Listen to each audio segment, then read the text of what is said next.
So long, Texas. The Mariners pick up their 5th win in 6 games against the Texas Rangers. An absolutely massive win. They're now 6.5 up on Texas.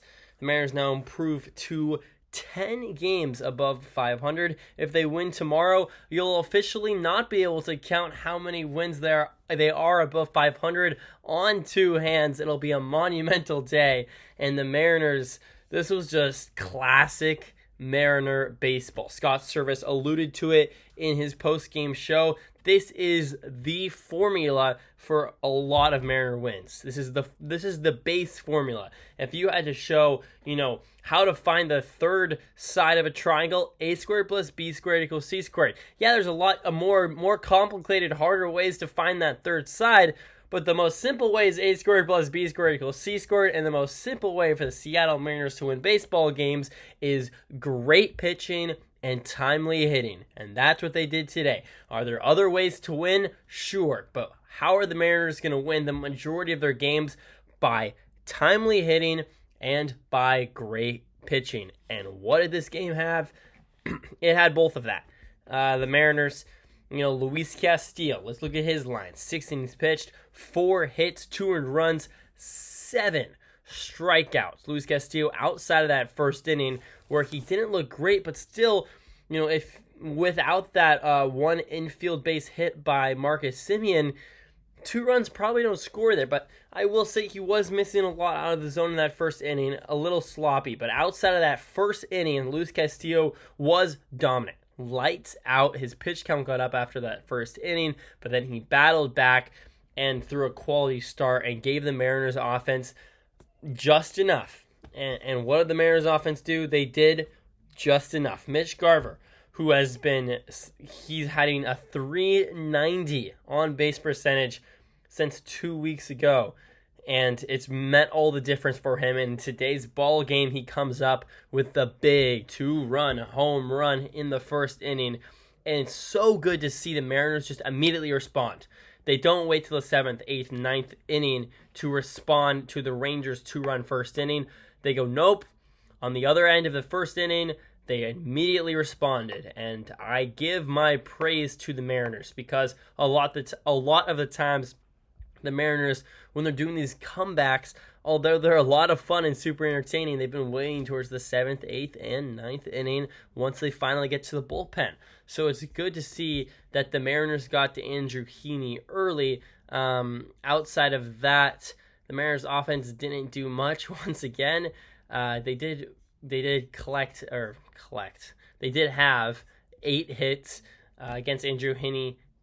Andrew Heaney, gave up 6, had 4 strikeouts, 3 earned run, and then Jose Urena went 3 1/3. So kind of an interesting strategy by the Rangers, a really long reliever in Urena. So the Rangers are going to have a fresh bullpen.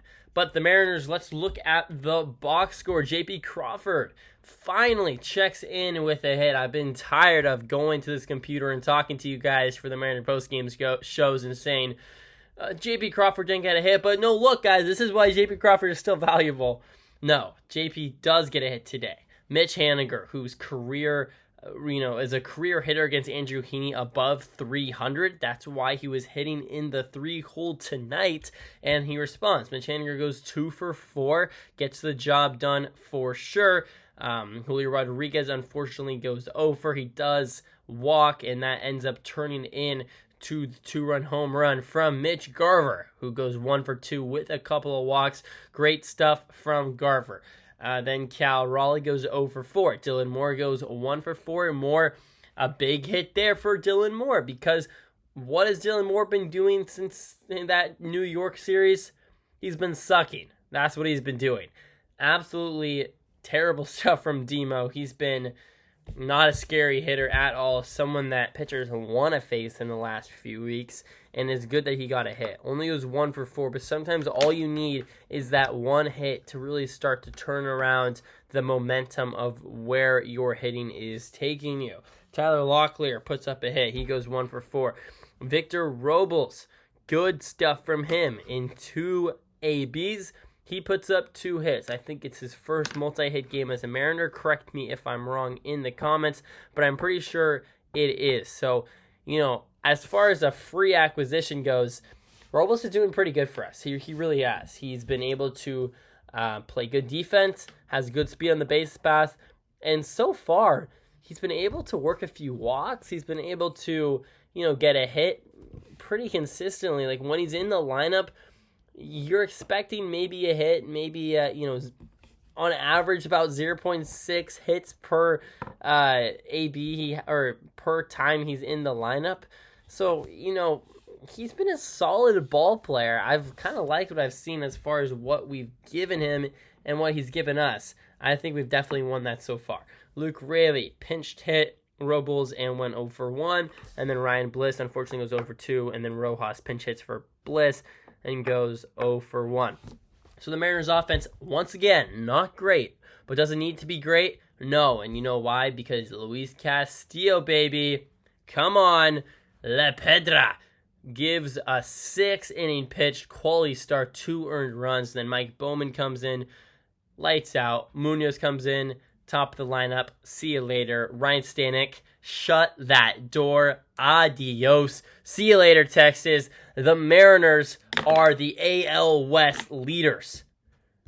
Not you anymore. This is the Mariners division to lose, and I'm all here for it. 6.5 games above the Texas Rangers right now, with a chance to make it 7.5 tomorrow.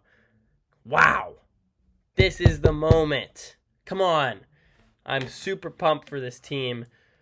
I'm very, very excited. This team right now is one bat away at the trade deadline, and I swear to you know what, if Jerry Dipoto and Justin Hollander doesn't give the Mariners the bat they deserve at the deadline, so help me Lord, I will get on this podcast and I will scream for 20 minutes straight about why Jerry Dipoto is the worst GM of all time. Because if this isn't buy now mode, I don't know what the heck the Mariners are doing. I'm already getting mad just thinking about the scenario that the Mariners don't trade for a bat. This is it. It's go time. This team is good enough to win a World Series with one more good bat. Get it through your head, Jerry Dipoto. Prove that you will do this. And I think you will, and prove me right. Because if you prove me wrong, you will have a lot of Mariner fans, including myself, turn against you. Because right now, I like you. I like you, Jerry Dipoto. I like you, Justin Hollander. But in a month and a half, if we don't have a semi-major bat in this lineup, or a few really good ones, it's going to be fire rain from the sky, hell blazing. You won't know what's up and what's down because I'm going to lose my you-know-what. Because this team is good enough. And the pitching staff is so good that just one more offensive piece could make all the difference. Tomorrow, the Mariners play the Rangers, a 4:15 game on a Saturday. Kind of interesting. Not sure why that is. But it will be the Curbster on the bump. It'll be good. It'll be good. George Kirby, intentionally the Mariners laid this series out where it'd be Castillo, Kirby, Gilbert, your aces facing the Rangers. And this is kind of almost, I don't want to say it's the knockout punch because I'm going to say it's a knockout punch if we sweep them and then they're going to go on some crazy run in August and it's going to be all over. But this is definitely like, this would be a major blow to the Rangers' chances of winning the AL West if the Mariners sweep them in this series. I mean, it really would. Then the tiebreaker would probably end up going to the Mariners at the end of the year. The lead would be at 9.5 in late June. That's a tough hill to climb. This is definitely maybe not a knockout blow, but if the Mariners would sweep the Rangers, this is definitely a pop. And now all of a sudden Texas is on the floor, gasping for air, barely able to stand up. That's kind of where we're at right now. The Rangers definitely shorthanded. They're definitely on the back foot, but they're definitely not out of it quite yet.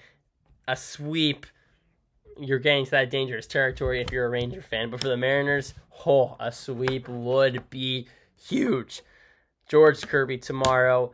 Get us one step closer, George. You got Nathan Eovaldi on the bump for the Rangers, so it's going to be another low-scoring affair. It's going to come down. It's going to come back down, to timely hitting. I think Kirby's going to shove. You know why I think that? Because whenever Kirby needs to perform in big moments, what does Kirby do? He performs. Against the Astros in that 19th-inning game, what does he do? He performs. Friday night against the Orioles last year on Felix Hernandez Day, sold-out crowd. What does he do? He goes 9 scoreless, ends up losing the game.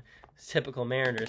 But that's just what he does. And in the Saturday night game, the biggest game of the year so far against the Rangers, at home, sold-out crowd, Father's Day weekend, what is George Kirby going to do? He's going to show up, he's going to shove, he's going to walk nobody, and he is going to give you 6, 7, 8 scoreless to 2 earned run type baseball. So it's going to come back down to the Mariners offense. Nathan Eovaldi is a really good pitcher, but as long as the Mariners take advantage of a few big situations, I see another win on the Mariners' horizons. Put down a Julio Rodriguez multi-hit day, one of those being a home run. So I think Julio's going to have a big day. I think George Kirby is going to shove. And I think Andre Munoz, who is actually not able to play tomorrow probably because he's pitched twice in a row. So scratch that prediction. I was going to say Andres Munoz gets his first close since he's been back. But I digress. Maybe let's say I'll get Mitch Haniger. I think Mitch Haniger, he had 2 hits tonight. I think he'll do another a lot of good stuff tomorrow. Player of the game, I'm going to have to give to Mitch Garver. I just loved how we responded in that first inning. It was really, really good. That's just huge. You're down 2 and then you immediately respond. That's absolutely amazing stuff. So let's hope that Garver can continue as well against his old team tomorrow. All right, guys, this is the NW Sportscast Show, Mariners post-game show. Please like, comment, and subscribe if you enjoy the video. And that's all I got for you. As always, everybody, see you later, and go Mariners. Bye, guys.